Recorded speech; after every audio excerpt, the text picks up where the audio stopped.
I was working in London and I got made redundant from my job, so it was kind of every entrepreneur's startup story. They need a terrible news story to then make a positive out of it. I always wanted to run my own business, and for the last 10 years or so I've been looking at insects. I can't remember why, but I tell people that I was walking down the street in Mexico and I saw people eating insects on a street stall, which I thought was extremely interesting. Went over, tried some, covered in spices and things like that, so they were actually quite tasty, but it intrigued me, and I went back to the hotel and started reading up all about them and realised that actually there's an industry for insects within agriculture, not just the direct-to-human food chain. Being from a dairy farming background and working in the food industry for the past 7 or 8 years, in my view, has given me a really, really good skill set to approach this problem of insect farming. So then when I got made redundant, I thought, what a great idea to go back to the dairy farm and set up on a small corner of concrete my R&D facility of learning how to do this. Black soldier fly is kind of the new kid on the block, and the reason why I'm doing this, as well as lots of other people around the world with lots of investment, is a few reasons actually. First of all, they're incredibly reproductive. The females lay about 500 eggs per fly. They have a huge diverse range of substrates that they eat, and they'll eat wet substrates, meat products, plant products. So actually that's essentially what food waste is. You find like a wet kind of spludge or slurry of food and feed it to insects. So there is a wide variety of different feedstocks that you can use, and it opens up the opportunity to use really sort of low grade feedstocks at a low cost, so bringing the cost of production down. There are regulations at the moment which prohibit that, but if we just look at it from a biological point of view, that's one of the reasons to do it. Also, the growth rate of the black soldier fly is ridiculous. It grows at 5,000 times its size in just 2 weeks, which is like turning a little small bunny rabbit into an African bull elephant in just 2 weeks. And finally, and this one's quite interesting, they're not considered a pest, the black soldier fly. The flies don't have mouth parts. They lose them when they pupate, and what that means is that they don't go and bite people, animals, manures. They don't feed on things, so then they don't spread diseases or cause a nuisance.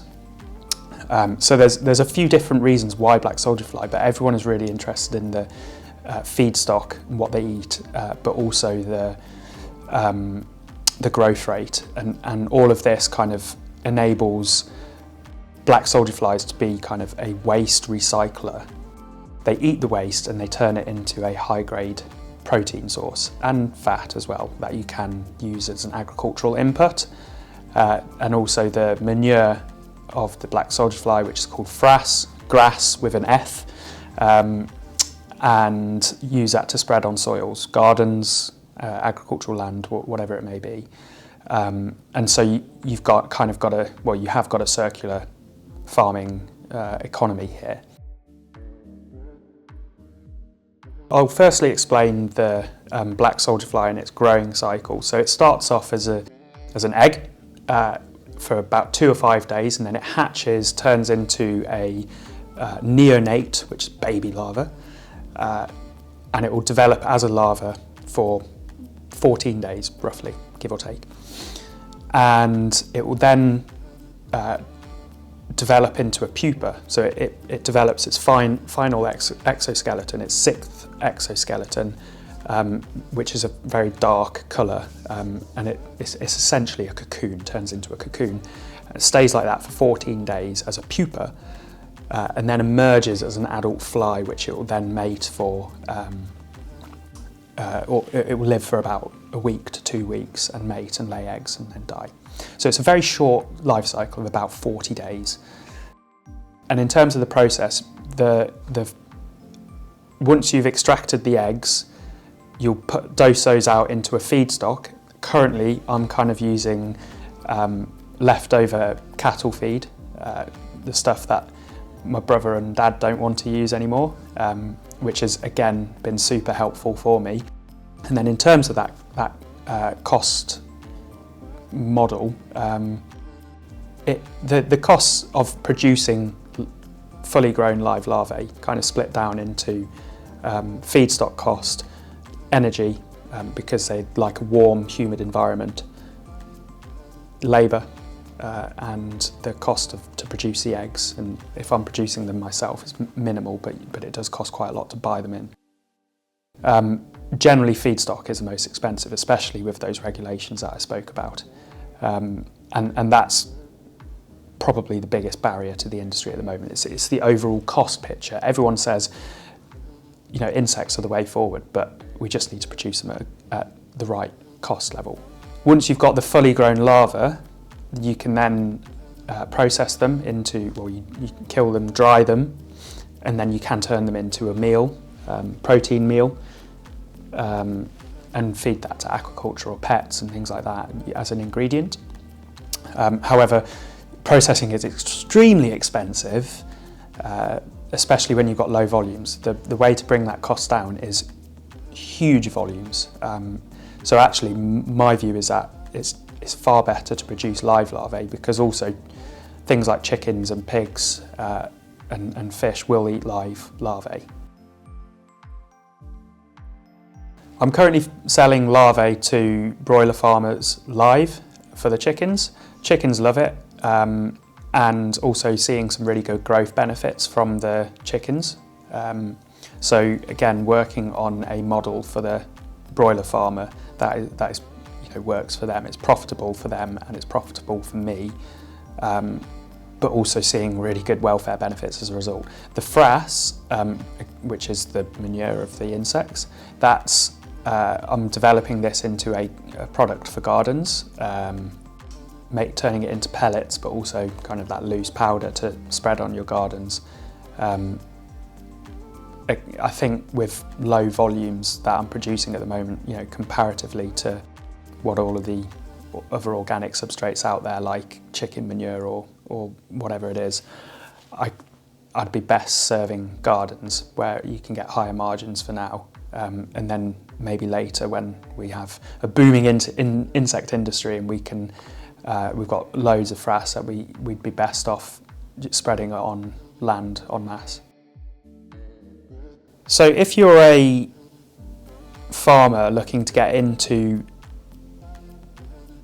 producing insects, you've got to think about what your current setup and situation is. You could be a perfect setup where you've got chickens, but you've also got a waste feedstock that you're producing. You might be a mixed farmer and you've got all of these different kind of waste. I don't know, maybe you've got a brewery on site or something like that, and you've got all of these spare brewer's grains. You can then feed those to insects, and then the insects go to the chickens. Or you could have an anaerobic digester on site and use that, link up the excess heat to power your insect farm. There's lots of different kind of scenarios and situations to get into it from a closed loop circular economy perspective. But there are other ways of doing it as well, of just you might just be a poultry farmer and you might just want to feed your chickens, so therefore you've got to get some kind of feedstock in for the insects. There are companies out there that you can link up with. Flybox provide housing and technology for insects, and Beta Bugs provide insect breeding, so they can provide the eggs input, because the breeding can be quite complex and technically challenging. There are other companies out there who can provide for you. So in a way it's fairly difficult because the industry is very, very immature at the moment. But if you're willing to put in the time and effort to actually learn about it, then linking up in the industry could be worthwhile for you if you believe in the industry. Speaking to someone like myself, I'm an advocate of knowledge sharing, and want to make this industry successful, because not only for myself but I think there are some benefits to gain from national food security and sustainability and other sort of benefits that come from it.